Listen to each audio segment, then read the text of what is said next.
নিজের চক্ষুকে নিম্নগামী করা, দৃষ্টিকে সংযত করা, পর্দা মেনে চলা এবং লজ্জাস্থানে হেফাজত করার ফজিলত কত বেশি। আল্লাহর হাবিব সাল্লাল্লাহু আলাইহি ওয়াসাল্লাম বলেন, আমার উম্মতেরা, তোমরা যদি তোমাদের ব্যক্তি জীবনে ৬টি বিষয়ের দায়িত্ব গ্রহণ করতে পারো, আমি নবীজি কথা দিলাম তোমাদেরকে জান্নাতে পৌঁছে দেওয়ার দায়িত্ব আমি নবীজি গ্রহণ করব। সুবহানাল্লাহ। বিষয় কয়টা?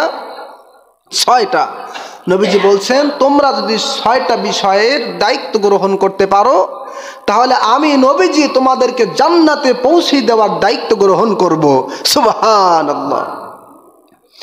সেই ৬ নম্বরের প্রথম নম্বর হলো, ৬টি বিষয়ের প্রথম নম্বর হলো, নবীজি বলছেন যখন কথা বলবে মিথ্যা কথা বলবে না, যখন ওয়াদা করবে ওয়াদা খেলাপ করবে না, এরপরে যখন আমানত রাখবে আমানতের খেয়ানত করবে না, ওয়াদা করলে ভঙ্গ করবে না, নিজের চক্ষুকে নিম্নগামী রাখবে, অবনত রাখবে, সংযত রাখবে এবং নিজেকে সবসময় পাপ থেকে দূরে রাখবে এবং নিজের লজ্জাস্থানকে হেফাজত করবে।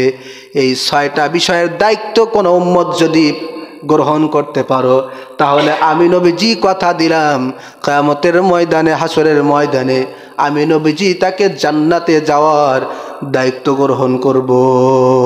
সুবহানাল্লাহ। বিষয় কয়টা? জোরে বলেন।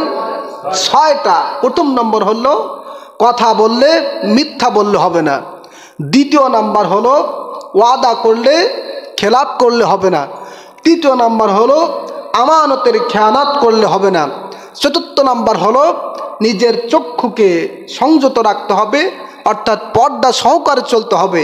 পঞ্চম নাম্বার হলো, নিজেকে সমস্ত গুনাহ থেকে বিরত রাখতে হবে।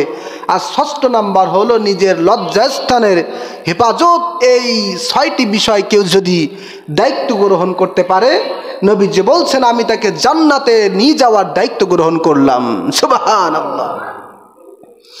সম্মানিত হাজিরিন, শুধু তাই নয়, আল্লাহর হাবিব জনাবে রাসূল করিম সাল্লাল্লাহু আলাইহি ওয়াসাল্লাম বলেছেন, যদি কোনো ব্যক্তি, কোনো স্ত্রী, কোনো মহিলার প্রতি দৃষ্টি পড়ে যায় আর সঙ্গে সঙ্গে যদি ওই দৃষ্টিটা নিচুগামী করে, নিম্নগামী করে, অবনত রাখে, যদি সংযত হয়ে যায়, যদি পর্দা পালন করে, তাহলে ওই ব্যক্তির কে আল্লাহ রাব্বুল আলামিন তার ইবাদতের মধ্যে এমন স্বাদ দান করবেন, যেই ইবাদত করুক না কেন শুধু করতেই মনে চাইবে। সুবহানাল্লাহ।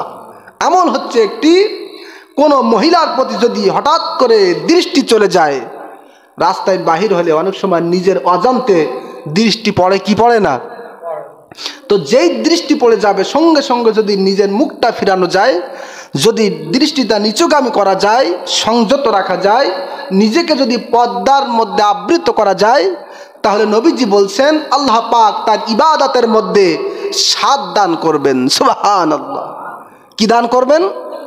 স্বাদ। আমরা যেমন গোশত খাই, মাংস খাই, শাক সবজি যাই খাই না কেন, প্রত্যেকটা জিনিসের এক একটা স্বাদ আছে না নাই?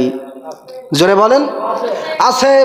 কোনো ব্যক্তি যদি কোনো মহিলার দিকে দৃষ্টি যাওয়ার পরে সঙ্গে সঙ্গে নিজেকে যদি সংযত করে, পর্দার মধ্যে রাখতে পারে, তাহলে নবীজি বলছেন আল্লাহ রাব্বুল আলামিন তার ইবাদতের মধ্যে এমন স্বাদ দান করবেন, নামাজ পড়বে, নামাজ পড়তেই মনে চাবে, হজ করবে, হজ করতেই মনে চাবে, যাকাত দিবে, যাকাত দিতেই মনে চাবে, যেই ইবাদত করুক না কেন সব ইবাদত তার ইবাদতের মধ্যে সে স্বাদ অনুভব করবে। বলেন সুবহানাল্লাহ। সুবহানাল্লাহ। তার ইবাদতের মধ্যে স্বাদ পাওয়াটা এটা অনেক বড় একটি আমল, ঠিক কি না? শুধু ইবাদত করলাম, নামাজ পড়লাম, নামাজের মধ্যে কোনো ভালো লাগলো না, তাহলে এই ইবাদত কি ভালো হবে বলেন?